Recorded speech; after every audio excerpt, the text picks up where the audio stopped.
Welcome to Discovering Your Mission, the show where we explore the journeys of extraordinary leaders who are shaping the future. I'm your host, Dr. Mordecai, and on today, I'm honored to introduce our guest, Dr. Yves Salomon-Fernández. Dr. Solomon-Fernández is the trailblazing president of Urban College of Boston, an affiliate of Southern New Hampshire University. With a career that spans leadership roles in multiple community colleges and initiatives like the Federal Reserve Bank of Boston's Inclusive Economies, she's a champion for economic equity and learner success. From being named one of the top 25 women in higher education to reducing equity gaps and promoting diversity in hiring practices, President Solomon-Fernández's journey is nothing short of inspiring. Oh, and did I mention that she speaks 4 languages and holds degrees from Boston College, the London School of Economies, and the University of Oxford. Get ready for an inspiring conversation with one of higher education's most impactful leaders. Let's dive in.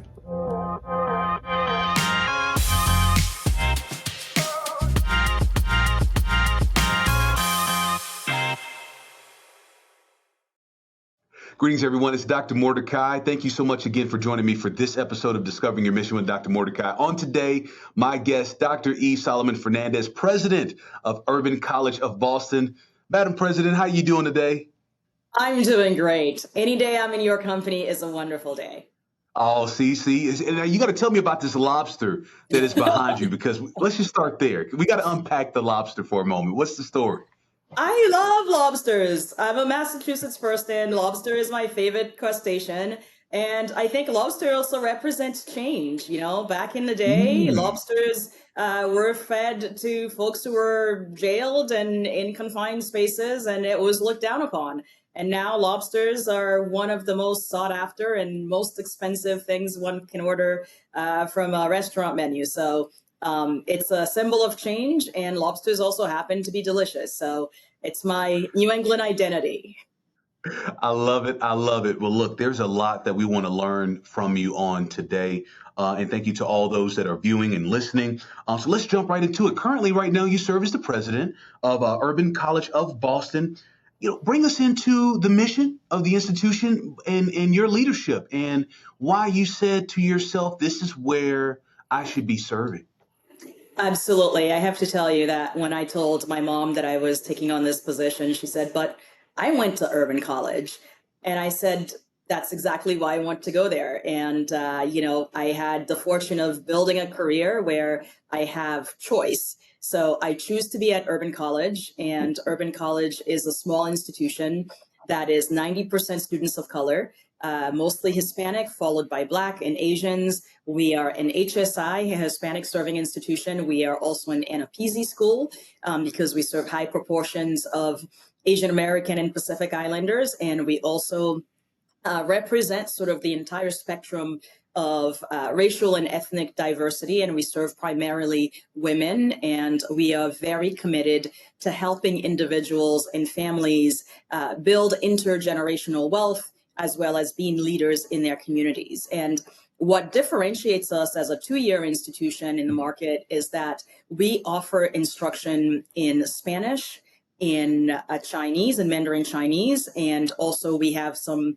courses in Portuguese and in Haitian Creole. So that allows students who are still working on their academic English proficiency to be able to take courses in their language, in their native tongue, as they are concurrently building that academic proficiency in English. So we differentiate ourselves in the market in terms of that, and we start students at a much lower English level than most community colleges and other state and flagship universities do.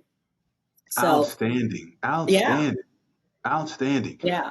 Let me ask you this. Did you always know that you wanted to be a college president? Was this always a part of your trajectory? No, absolutely not. And I remember the first time one of my mentors said, you would make a great college president. I said, thank you. And I took it as a compliment. And he said, I'm not flattering you. I really mean it.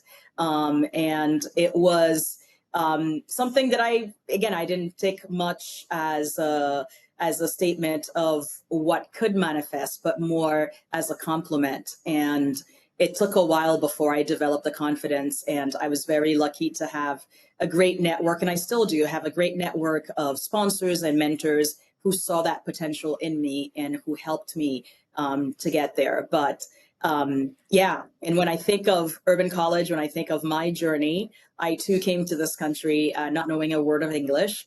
And English is one of 4 languages that I'm fluent in, and to be able to see language diversity, linguistic diversity as being an asset that can help people while helping them acculturate into American culture, but also retaining distinct aspects of their identities, their cultural identities, is really important. So this is a great fit. And for me, I like to help our students see the potential that they may not know exists in them as well. So yeah, I love it here.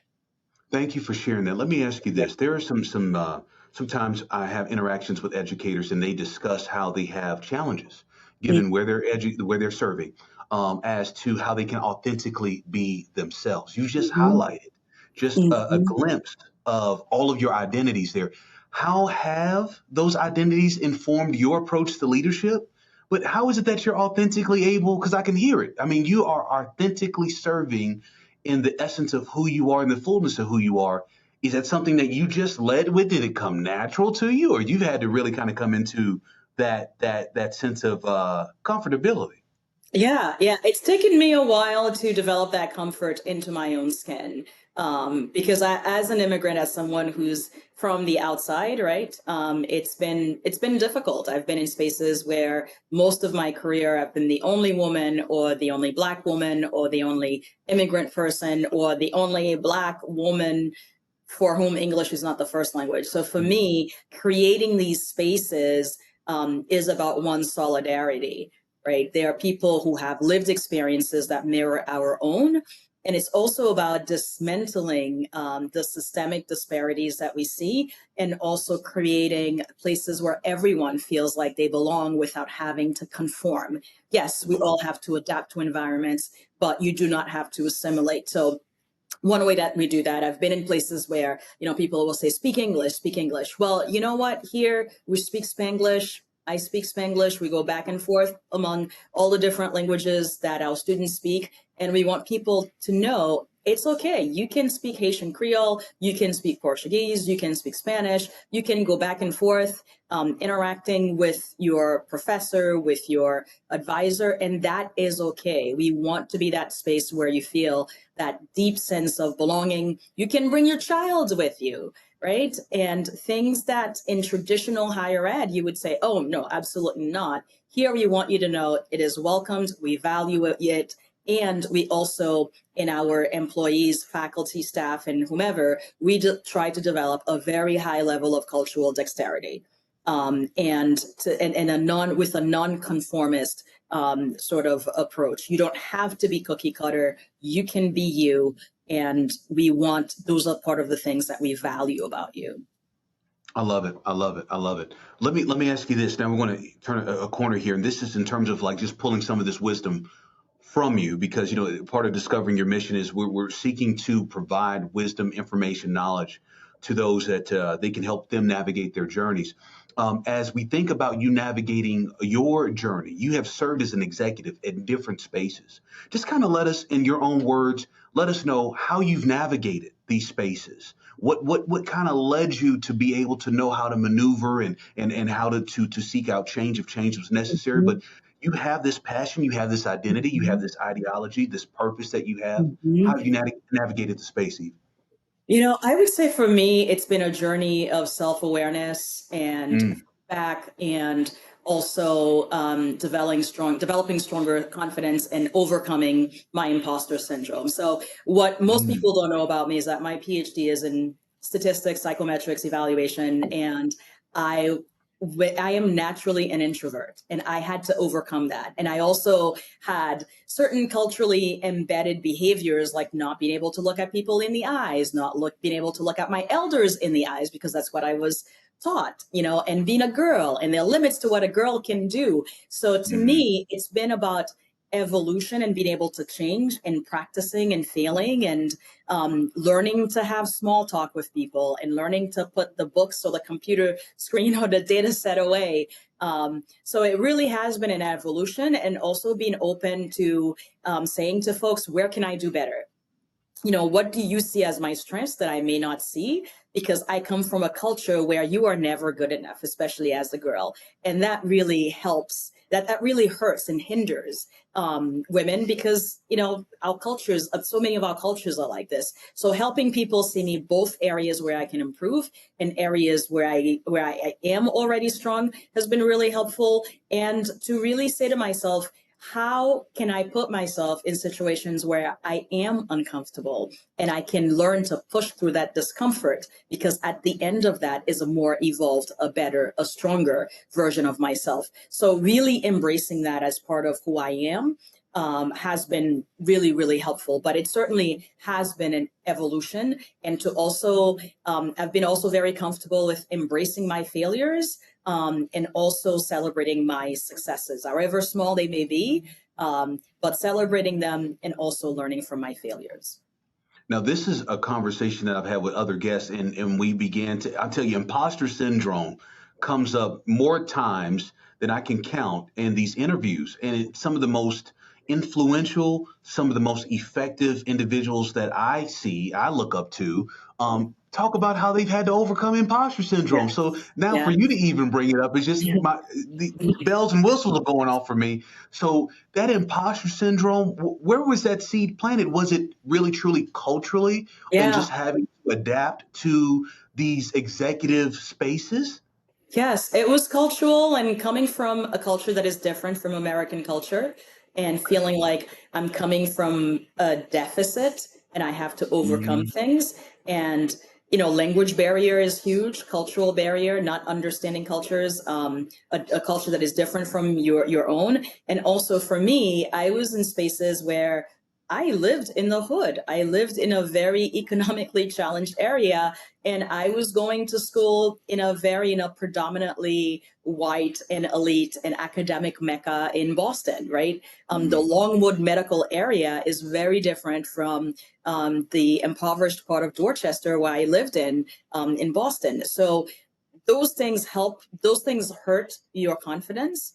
And when Mm. you see kids who've had every advantage that you haven't had, performing better than you, and you're trying your hardest and you're still not getting there, it makes it very difficult. It hurts your confidence level. So for me as a leader, one of the things that I really emphasize is helping my students understand their assets and also build that confidence, and also getting them to look at their own empirical data.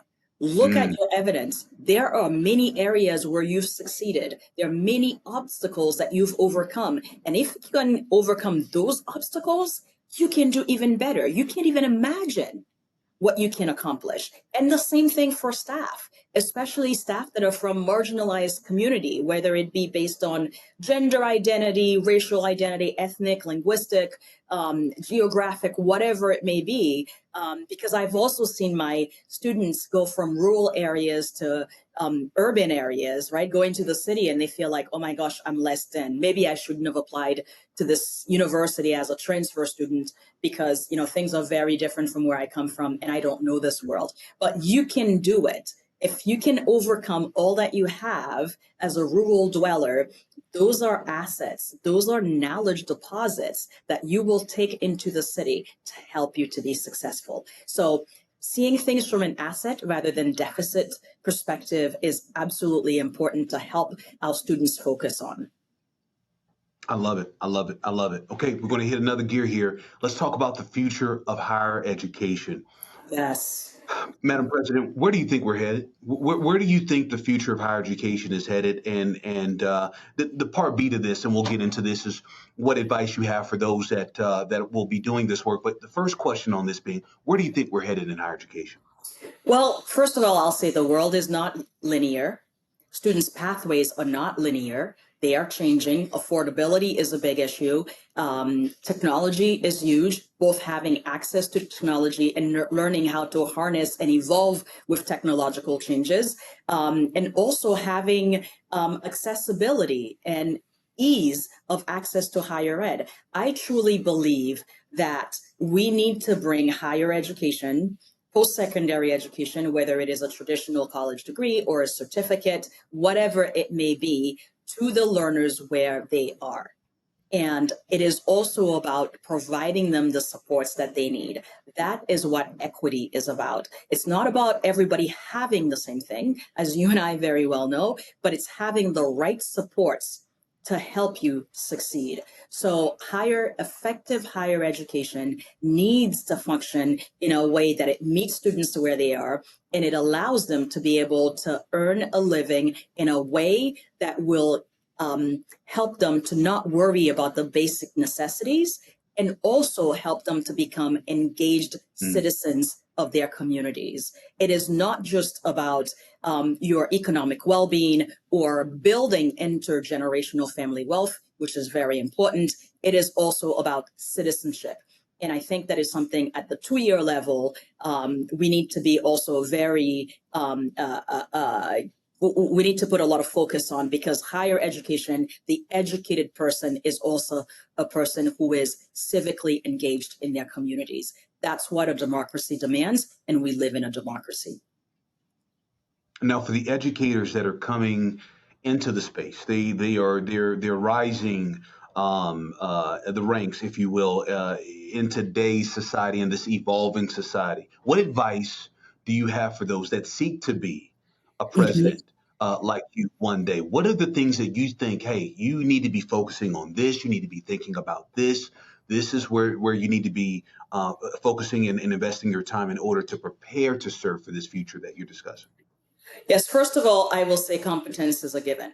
Make sure you are competent and you can do the job. It doesn't mean meeting 100% of the requirements of the list, because we know there are disparities between women's and people of color sense of readiness for a job versus a white male's readiness for a job. So we need to be aware of those things. So, but you have to be competent for the job. And then there is also the matter of taking an enterprise-wide perspective. So it's not just seeing things from your department, from your area of your domain, your locus of control, but seeing things from the entire perspective. What does that ecosystem look like? What does it need to be to work for students? At the end of the day, it's not about what's convenient for me, for my schedule. It's about the student. For whom are we working? What is the purpose? What is our mission? So you've got to have that. And I also think you have to have a high degree of self-awareness. You have to have a high degree of cultural dexterity. The world is changing, whether it is racial, ethnic, linguistic, gender identity, geographic identity, or location. You need to have a high level of cultural dexterity to be able to serve all students.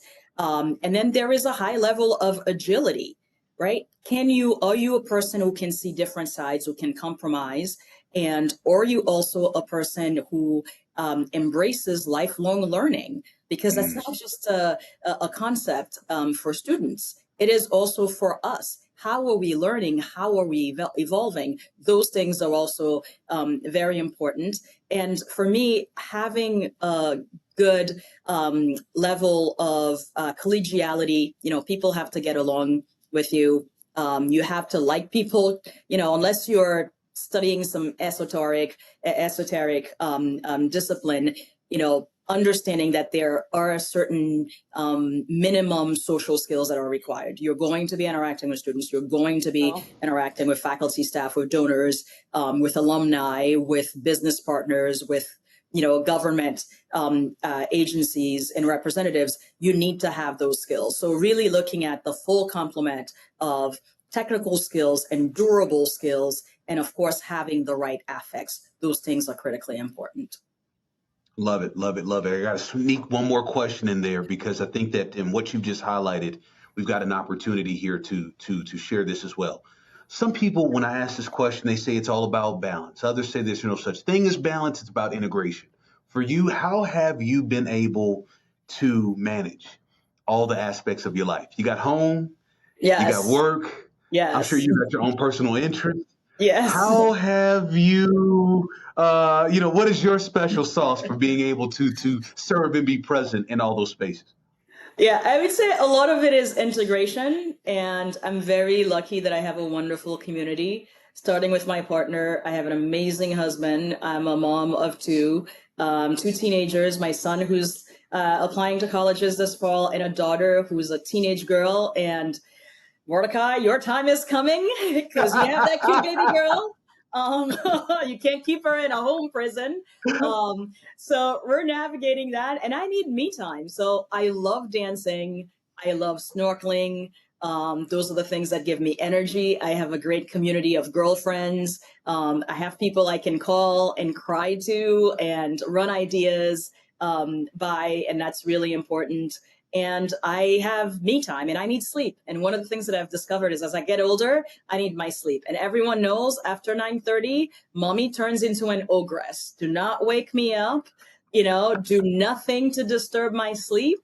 That's when I start, really to wind down and go to sleep. And sleep is important. If I don't get enough sleep, I'm not mentally sharp and my mental acuity suffers. So I've learned the hard way to prioritize that. And then the last thing I will say is having a therapist. And I know in some spaces, in professional spaces, people feel like it's taboo. They don't want to talk about that. But I have gone through difficult periods in my life where what saved me really has been having a therapist. So, and there are times when I say, I needed a little help, I need a little med, and it helps. And knowing and being open to that and having the humility to say, I want to be my best self for myself and for those I love and for those I serve professionally, and I need help. So I would say it's a balance of those things. And there are times I've needed more help than others. But I also recognize that there are times when I can manage most of it on my own. And I'm from the Caribbean, so I love sun and beach. So I give myself a vacation by myself once a year. Wow. Thank you for sharing that. Thank you for sharing that. Well, we're at the end of the show. The name of the title of the show is Discovering Your Mission. And so one of the things I love to do is to ask each of my guests what their personal mission statement is and why. And so I'll give you the opportunity to share your mission statement and your why with us. Yes, my why, my mission statement is helping others discover and exercise their agency. So it's not about me empowering you. It is not my power to give you. The power rests in you. It is me helping you discover, see it, access it, exercise it, and to do the most good that you can do. So I feel that, my goal is to serve, and I best serve the world by helping people access and exercise their agency. Beautiful. Ladies and gentlemen, Dr. Yves Salomon-Fernández, thank you so much for your time. Oh, Dr. Mordecai, thank you so much. You're awesome. On today's episode of Discovering Your Mission with Dr. Mordecai, we had the honor of hosting Dr. Yves Salomon-Fernández, president of Urban College of Boston. Now, at this point in the show, I'd like to share with you my 3 key takeaways from this interview. Indeed, these are not the only 3 key takeaways, but here are my 3, and I encourage you to discover your key takeaways. Number 1, transformation through resilience. Dr. Solomon-Fernández shared her journey from being a non-English speaking immigrant to leading transformational institutions. She reminded us that challenges are stepping stones to greatness when viewed as opportunities. Number 2, cultural dexterity and belonging. Yves spoke passionately about creating inclusive spaces where students can embrace their identities. At Urban College of Boston, students are empowered to learn their native languages while building skills for success. And number 3, self-awareness and balance. Dr. Yves highlighted the importance of embracing failure, celebrating small wins, and prioritizing mental health and physical wellness.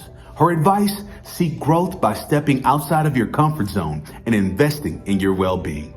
This conversation was rich with insight, and I hope that you'll take a moment to reflect on Dr. Yves' incredible journey. Head over to itsdrmordecai.com for this episode, articles, and more inspiring content. Let's keep the conversation going together. Take care, everyone.